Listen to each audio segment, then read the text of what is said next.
Hello दोस्तों, स्वागत है आपका माय यूट्यूब चैनल में। आइए आपको ले चलते हैं कुछ प्रैक्टिस सेट की तरफ। क्वेश्चन है, निम्नलिखित में से महाप्राण व्यंजन कौन से हैं।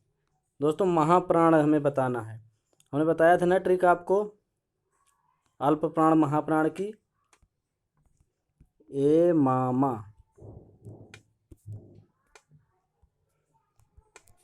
मतलब पहले अल्प प्राण, फिर महाप्राण, फिर अल्प प्राण, फिर महाप्राण, फिर अल्प प्राण, ये होता है। तो कौन सा ऑप्शन हो जाएगा? ये महाप्राण के अंतर्गत आते हैं।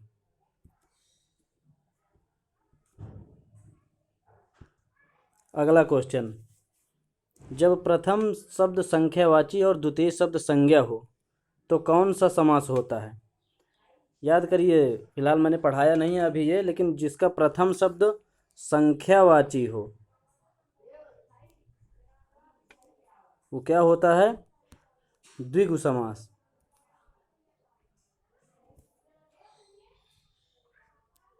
अगला है, तुम मांसहीन, तुम रक्तहीन, हे अस्थि शेष तुम अस्थिहीन, तुम शुद्ध बुद्धि आत्मा केवल, हे चिर पुराण हे चिर नवीन। उपर्युक्त पंक्तियों में कौन सा अलंकार प्रयुक्त हुआ है? दोस्तों, इसमें अलंकार बताना है। यहाँ पे जो आत्मा है इसके बारे में बताया गया है। ना तो ये रक्त है इसमें, और ना ही इसमें मांस है। ये अमर और अजर है, इसका कोई आकार नहीं है, ना ही इसका कोई गुणधर्म है। इसके बारे में बताया जाता है। दोस्तों, जहाँ पे किसी विरोधी पदार्थ का संयोग एक साथ दिखाया जाए तो विरोधाभास अलंकार होता है। तो इसमें सही हो जाएगा ए, विरोधाभास। चलते हैं आगे क्वेश्चन की ओर।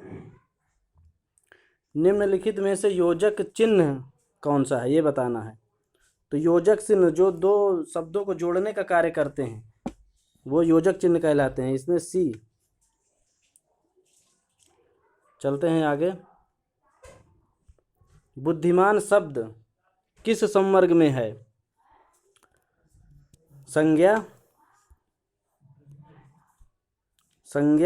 विशेषण, सर्वनाम या अव्यय? बुद्धिमान बताइए दोस्तों। तो बुद्धिमान बुद्धि का ही रूप है, बुद्धि से बना है बुद्धिमान, यानी कि बुद्धि की विशेषता बता रहा है कि व्यक्ति कैसा है, बुद्धिमान। तो क्या हो जाएगा? विशेषण। कवि, देखिए बहुत इंपॉर्टेंट क्वेश्चन, परीक्षा में सबसे अधिक बार पूछा जाने वाला, टेट सुपर टेट में सबसे अधिक, और जहाँ पे लोग सबसे ज़्यादा कंफ्यूज होते हैं, कवि का स्त्रीलिंग। मेरे ख्याल से सभी लोग इसमें मारते होंगे डी, कवियत्री, जो कि एकदम गलत है।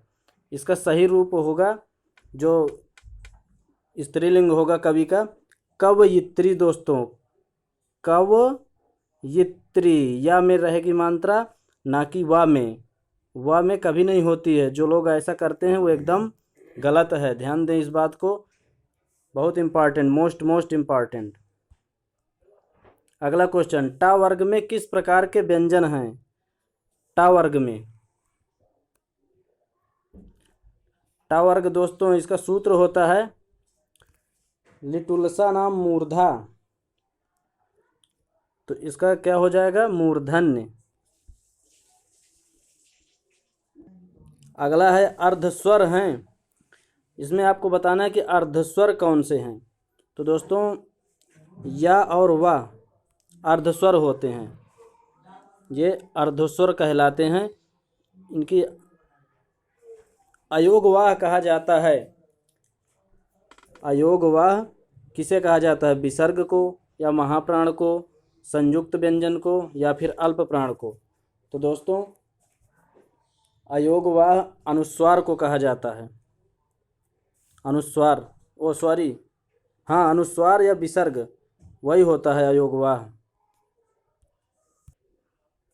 अनुस्वार को ही विसर्ग भी कहा जाता है।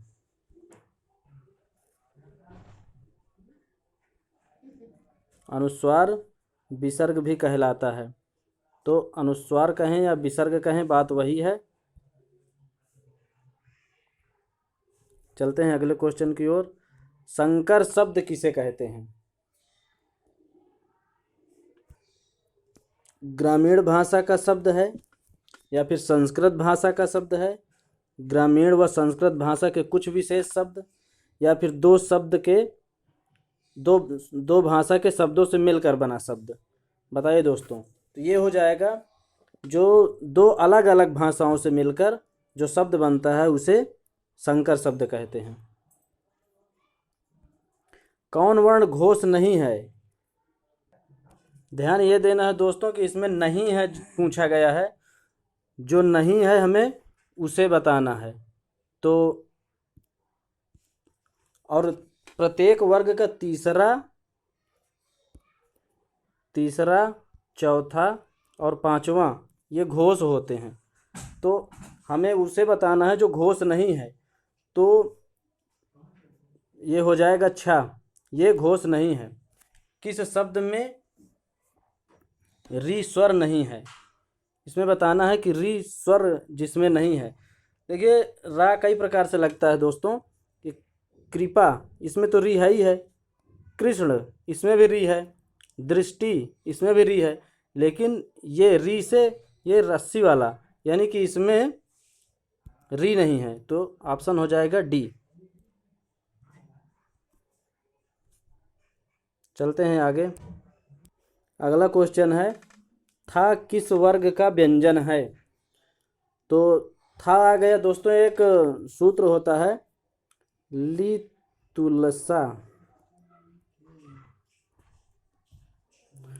तुलसा नाम दंता। ये सूत्र होता है लितुलसा नाम दंता, यानी कि ली री और ता वर्ग यानी कि ता था दा धा ना, ये लोग दंता है यानी दंत से वो उच्चारण होता है इसका। तो इसका ऑप्शन हो जाएगा सही दंत। किसी भाषा में वे ध्वनियाँ कौन सी हैं जो स्वतंत्र रूप से बोली या लिखी जाती हैं? तो दोस्तों जो व्यंजन है इसे स्वर की सहायता लेनी पड़ती है, वर्ण है इसे भी स्वर की सहायता लेनी पड़ती है। कोई अक्षर आप लिख देंगे, जैसे आपने लिखा का, तो ये बिना स्वर के आप इसको का बोल नहीं सकते। इसमें यदि ये हलंत लगा दिया जाए, स्वर हटा दिया जाए, तब ये स्वर से अलग हो जाता है। तो कोई भी भाषा है बोली या लिखी जाती है तो स्वतंत्र रूप से स्वर है, स्वर स्वतंत्र रूप से होता है, इसको किसी की सहायता नहीं लेनी पड़ती, ये स्वतंत्र है। चलते हैं अगले क्वेश्चन की ओर। बताना है शब्दकोश में निम्न में से सर्वप्रथम आने वाला शब्द कौन सा है? सर्वप्रथम जो आए, प्याऊ है, पा तो सब में है, आप देख ही रहे हैं। ये एक प्रकार से जैसे अंग्रेजी में अल्फ़ाबेट होता है ना ABC के हिसाब से, वैसे इसको रखना। पा सब में है। पा के बाद कौन सा शब्द है? तो इसमें या है और इसमें रा है, इसमें ला है और इसमें रा है। तो इसमें से सबसे पहले कौन सा आता है? तो दोस्तों सबसे पहले या आता है, प्याऊ, यानी कि इसका ऑप्शन हो जाएगा ए। अगला क्वेश्चन है दोस्तों, ज्ञा वर्णमाला में माना जाता है, ज्ञा को वर्णमाला में क्या माना जाता है? संयुक्त व्यंजन या स्वर संधि, अनुस्वार या फिर व्यंजन? तो दोस्तों ज्ञा दो वर्णों से मिलकर बना है, ये संयुक्त व्यंजन है। ये ज्या प्लस या इससे मिलकर बना है, तो ये संयुक्त व्यंजन है। ऑप्शन हो जाएगा ए। निम्न में से कौन सा वर्ण स्पर्श संघर्षी है? तो दोस्तों हो जाएगा ए, झा, ये स्पर्श संघर्षी है। अगला है, निम्न में से कौन सा प्रकंपित वर्ण है? प्रकंपित, दोस्तों ये प्रकंपित को लुंठित भी कहा जाता है, याद रखिएगा, बहुत इम्पॉर्टेंट है, अक्सर पूछा जाने वाला प्रश्न। इसको लुंठित या प्रकंपित दोनों कहते हैं, तो इसका आंसर हो जाएगा ए, यानी कि रा। अगला क्वेश्चन है दोस्तों, खा है, ये कहाँ से आ गया, खा है, क्या है खा? अघोष व्यंजन या अल्प प्राण व्यंजन या फिर घोष व्यंजन या फिर विव्रत। तो मैंने बताया था ना कि जो घोष होता है इसे सघोष भी कहते हैं। इसमें वर्ग का तीसरा, चौथा और पांचवा आते हैं। और जो अघोष होता है, अघोष में पहला और दूसरा आते हैं। तो इसका ऑप्शन हो जाएगा अघोष व्यंजन, ये खा है। खा है में अल्प प्राण ये है ही नहीं है, क्योंकि खा महाप्राण में आता है। अगला क्वेश्चन है दोस्तों, ऊष्म महाप्राण वर्ण है। ऊष्म जिसमें ऊष्मा निकले, जिसमें ऊष्मा निकलती हुई आप कोई वर्ण बोलेंगे यदि उसमें से ऊष्मा निकल रही है तो वो ऊष्म प्राण है। जैसे आप इसमें ऑटोमेटिक हो जाएगा, सा बोलेंगे आप तो उसमें निकलेगा सा, तीनों सा में निकलता है। हा भी है, खा नहीं होगा, चा नहीं होगा, टा नहीं होगा, तो सही आंसर हो जाएगा दोस्तों सा। चलते हैं अगले क्वेश्चन की ओर। दोस्तों यहीं तक था फिलहाल।